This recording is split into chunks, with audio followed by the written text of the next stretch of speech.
इसी तरह से रो के मर जाऊंगा। और आप भी देखे हो, अभी रो रहा था मैं, आपने भी देखा है। तो रोना किस्मत में लिखा है बाबू, तो रोऊंगा, क्या करूंगा। और मैं इससे ज़्यादा कर क्या सकता हूँ। एक भतीजा मास्टर है, वो भी जाता है, इसको भी टारगेट पर रखे हैं।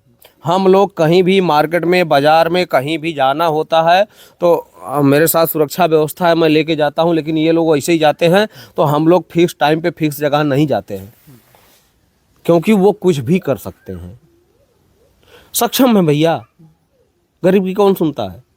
मतलब मुझे घर से भी बेदखल करने के लिए, ये घर और सब उनको लेना था, तो घर से बेदखल करने के लिए भी पहले से साजिश थी कि वो पट्टा कैंसिल हो जाता तो ये हमारा घर गिरवा देते, वो बुलडोजर चलवा देते।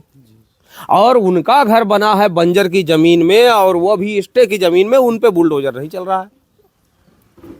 मैं क्या कर सकता हूँ। रोता हूँ सुबह शाम, दोपहर में, रात में, उठ के, बैठ के, लेट के रोते रहता हूँ, हाथ पैर जोड़ते रहता हूँ।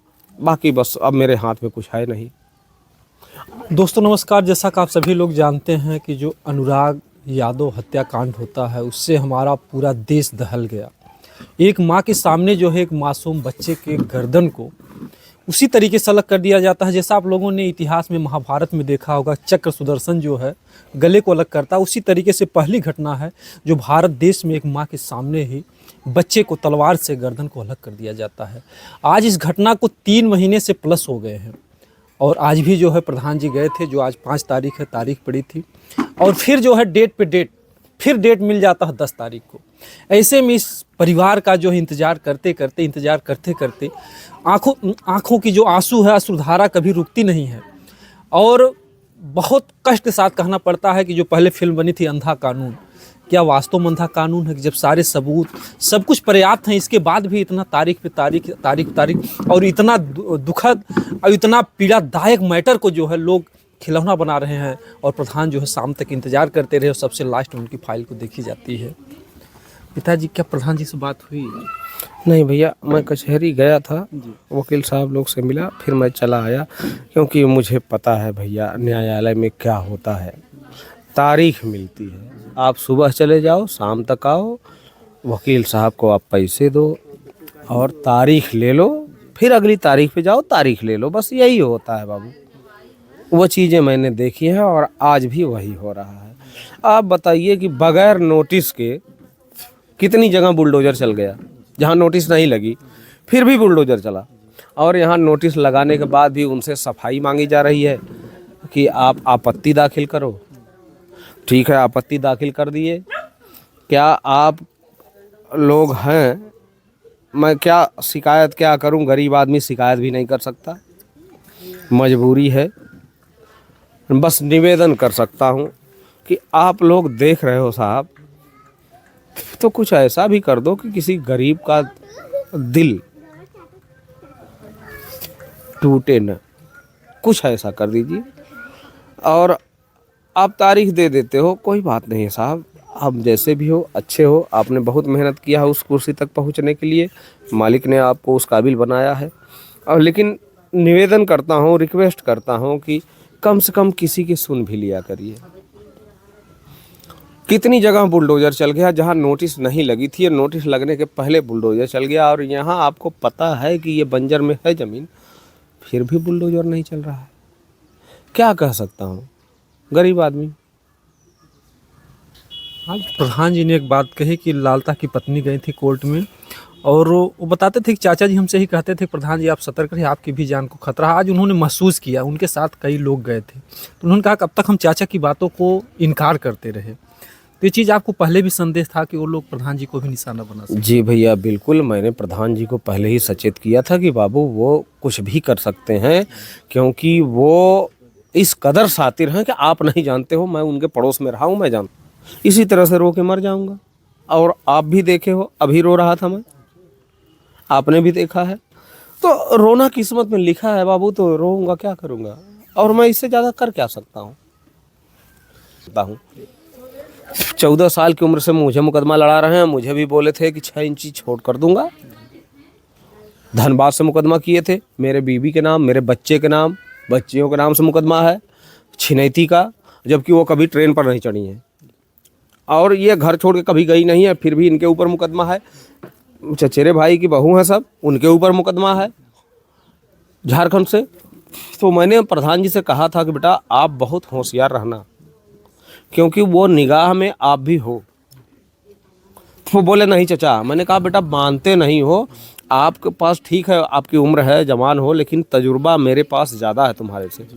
आज उन्होंने खुद महसूस किया, बोले कि उन्होंने हमसे कहा था और हम उनकी बातों को इनकार करते रहे, लेकिन आज हमें कुछ लगा कि जो है हम हैं निगाह। हाँ, निगाह में हैं, और वही नहीं है, हम लोग भी हैं। आज जानते हैं हाई कोर्ट में तारीख है, मेरा भतीजा गया है, लालता का दामाद और लालता का छोटा भाई राजकुमार जो जेल से छूट के आया है, वो भी गया रहा होगा, और उसको भी टारगेट पे रखे हैं लोग। एक भतीजा मास्टर है, वो भी जाता है, इसको भी टारगेट पे रखे हैं। हम लोग कहीं भी मार्केट में, बाजार में, कहीं भी जाना होता है तो मेरे साथ सुरक्षा व्यवस्था है, मैं लेके जाता हूँ, लेकिन ये लोग ऐसे ही जाते हैं। तो हम लोग फिक्स टाइम पे फिक्स जगह नहीं जाते हैं, क्योंकि वो कुछ भी कर सकते हैं। सक्षम है भैया, गरीब की कौन सुनता है, वो सक्षम है। और आपको फोटो दिखाऊं, यहीं से नहीं, झारखंड से भी उनके आदमी आए हुए हैं। मैं कहूँगा तो लोग बताएंगे कहानियाँ बनाता है। झारखंड से भी आदमी आए हुए हैं, आपको फ़ोटो दिखा देता हूँ, मेरे पास फ़ोटो है उनका।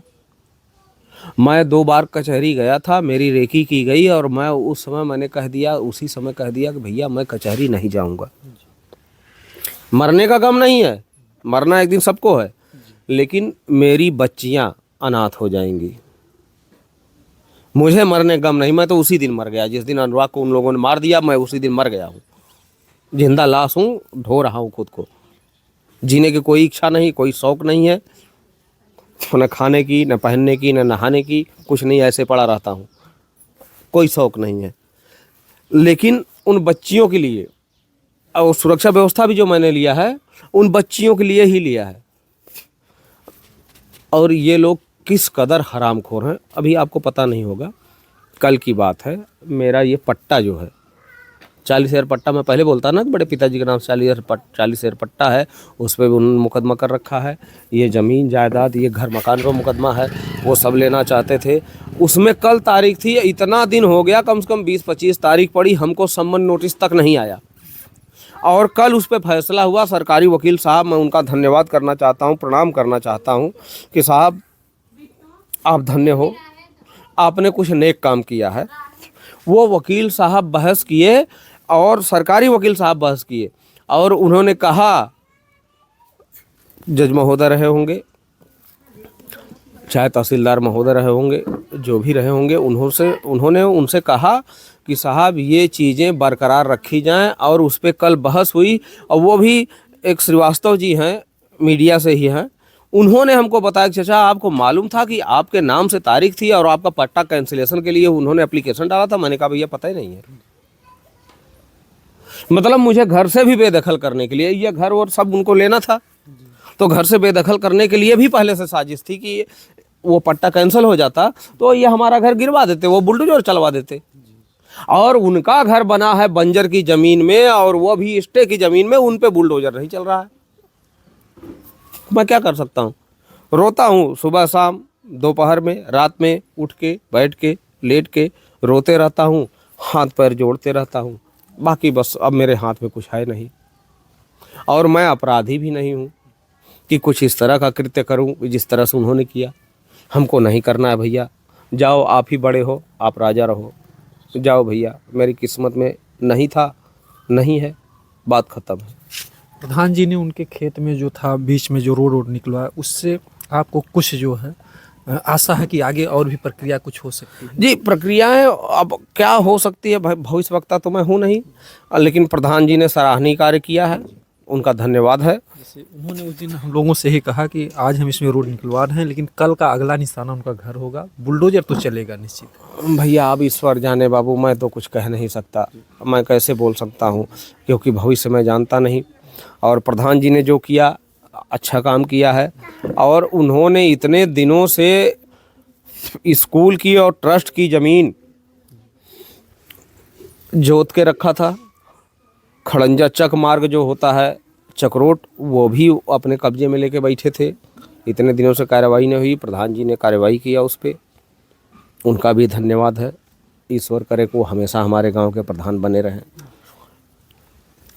जी। अब तक का ये मामला रहा और 3 महीने से ऊपर हो गए होंगे। जी भैया 3 महीने 5 दिन हो गए, आज मैं उंगली पे जोड़ के रखता हूँ। 3 महीने 5 दिन हो गए, लेकिन कुछ भी संतुष्टि नहीं है। ये है हमारे देश की कानून व्यवस्था और 3-3 महीने से इंतज़ार जो है पिताजी कर रहे हैं और आज भी जो है इसी आस में है कि कुछ निर्णय आ जाए, कुछ फैसला आ जाए, कुछ जो है दिल को ठंडक मिल जाए। उनका बच्चा तो नहीं वापस आ सकता है, लेकिन हम चाहेंगे, हमारा निवेदन है कि ऐसी घटना को, ऐसे प्रकरण को जो है इतना लंबा ना ठहराया जाए। अगर लोग इतना देर तक जो है न्याय कहते हैं कि देर से मिला हुआ न्याय भी नहीं होता है, तो बहुत देरी का न्याय जो है किस काम का, अगर परिवार तड़प करके मर जाएगा। क्योंकि हमेशा आस लगी रहती है। आज भी जब सुबह गए होंगे प्रधान जी, कुछ बातें हुई होंगी जब जा रहे होंगे? नहीं भैया, मैं उनसे मिल ही नहीं पाया। मैं कचहरी गया था, लेकिन मैं देख भैया मुझे रोना आ जाता है यार, मैं कुछ कह नहीं पाता, इसलिए मैं भाग के चला आता हूँ। मैं गया, वकील साहब से मिला, उनसे बात करके फिर मैं तुरंत 5 मिनट के अंदर मैं वापस आ गया। भैया रो देता हूँ यार, नहीं बर्दाश्त कर पाता हूँ, क्या करूँ। आप भी जब आए थे, आप कैमरा आपने देखा था ना, मैं रो रहा था। जब भी आते हैं हम लोग तो हमेशा आंसू ही बहते हैं। बस भैया, और क्या बोलूँ यार, कुछ नहीं, कहने में कुछ नहीं है। ईश्वर मालिक है, बस उनकी एक आस्था है उनमें, शुरू से रही है, आज भी है कि हे प्रभु, उनके पास बहुत पैसा है, आप उनको देख लीजिएगा। मेरी हिम्मत नहीं है और मेरे पास इतनी सामर्थ्य नहीं है। आपके भरोसे आज तक जिंदा हूँ और आप ही की शरण में कभी आ जाऊंगा, लेकिन इन्होंने जो कुकृत्य किया है, आप उनको देख लीजिएगा प्रभु। बस इस पिताजी की जो आखिरी इच्छा हम अपनी आंखों से देख सकें कि हाँ निर्णय क्या होता है, क्योंकि वो दर्द तो कभी एक पल के लिए तो भूल नहीं पाएंगे, चाहे रात हो, चाहे सो रहे हों, चाहे जाग रहे हों। क्योंकि ऐसा बच्चा था जो दोस्त बन के इनके साथ में रहता था और आज इस दुनिया में नहीं है और 3 महीने से तड़प रहे हैं उस न्याय के लिए।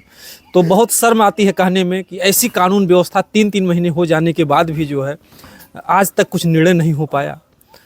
तो हम चाहेंगे कि इस परिवार को जल्द से जल्द न्याय मिले, ताकि लोगों का कानून से भरोसा जो है बना रहे। नहीं तो हर कोई यही कहेगा कि ये कानून अपने देश का अंधा है। जय हिंद, जय भारत।